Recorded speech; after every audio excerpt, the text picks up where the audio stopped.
what do you do when it looks like the business that you've really poured a lot of time and energy into just isn't taking off and it feels like it's failing? This is the exact conversation I had with one of my students in my business mentorship. She has poured so much love and effort into her business, but the space where she was running her business from has been taken away from her. The contract has been brought to a surprise close, which she wasn't expecting. And with that, she just allowed so much disappointment to bring her to an absolute standstill. Understandably, I would say I've been there myself, where the business just looks like everything is going against it. It's not going to work. And all you want to do is hide.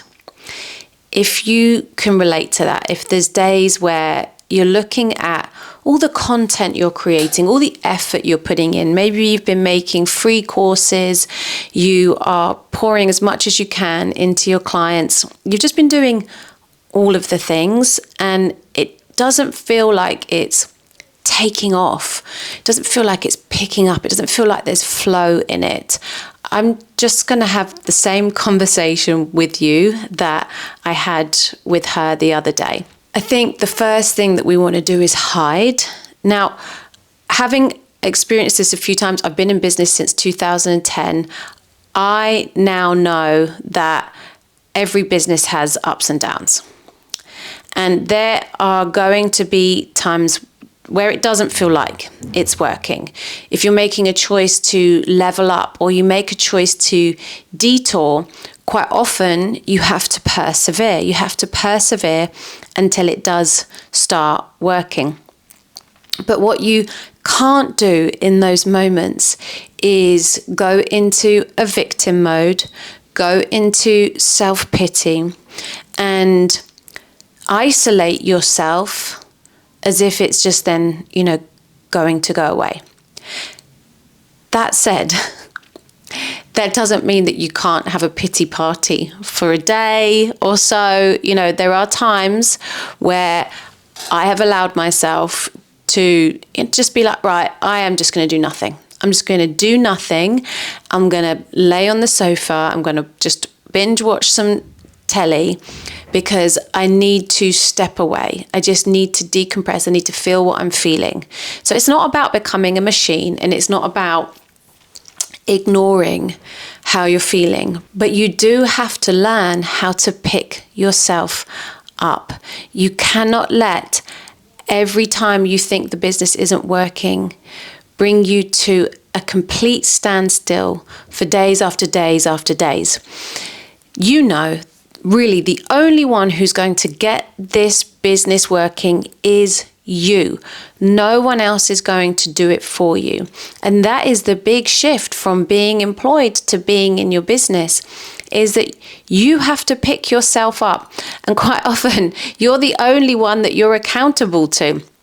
When you know that you're accountable to a boss and you're accountable to that wage that you've come into contract and agreement with, even if you don't want to get up at 7 o'clock and get yourself to work, you have to, because that's the agreement that you're in.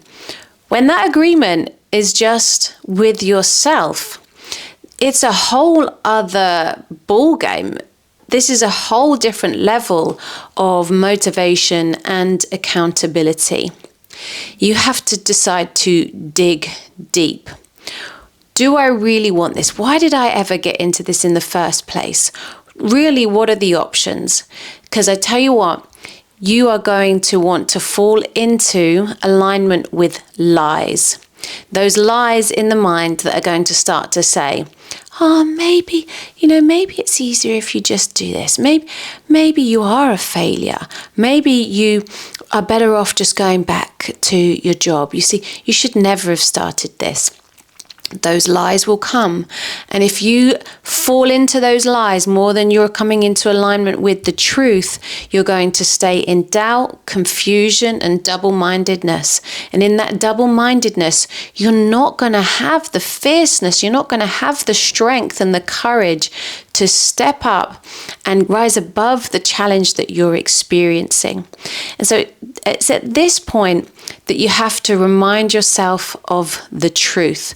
What is the truth about why you're doing what you're doing, why you want it, why you started it, who you really are, what your strengths are, what your skills are?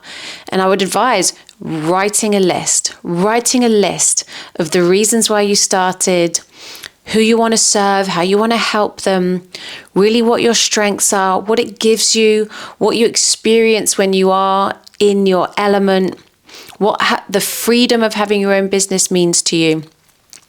And start to speak that power over yourself. In fact, another client who was experiencing this, who needed to find a large sum of money to keep the business going, otherwise it was going to shut down within 10 days. I told him to stand up and to start to speak that power over himself. All of the things that he knew were true about who he was, what he's done in the past, how he can succeed, what the business really means to him, to stand up and speak that out loud, come into alignment with the truth so that the lies have to disappear. They have to disappear. And this is where you'll find that motivation and strength again. So the truth is, there's going to be times where you feel like a failure, like you just, something maybe is wrong with you and why isn't it working for you? And those are the times that you have to dig deeper, stand up for yourself, be the boss of the company. That's how you succeed. That's how you make sure your business continues for a long period of time. Is you might sit down, but you don't fall down. So allow yourself the time and the days where you need to just sit down, but not where you fall down and never get back up again. Prove to yourself that this hasn't failed. It's taken a hit. It's taken a bump. Maybe you do need to rethink some things. Maybe you do need to change it up or rethink the offer or how you're communicating. That's also a part of it. You're constantly working out the knots until it's really in its best, true and straightest direction of where the business thrives. My name's Lydia Kimmerling. I am a business mentor and master life coach. I've been helping women in business since 2010. And in my business mentorship, I teach you how to get 30 leads in 30 days whilst building a business that can scale to 6 figures, but that doesn't burn you out, isn't about hustling, isn't about striving. It's much more about being focused on faith and how to be in a business that lights you up, brings you joy. I believe that if your business starts to steal your freedom, your peace, your joy, it's a cage. It's not a business. So to find out more about that, just comment below or jump over to Instagram at Lydia Kimmerling. Find me there, DM me there. Let's start a conversation. I'd love to hear from you. Before you go, subscribe, like this video, and I'll see you again soon.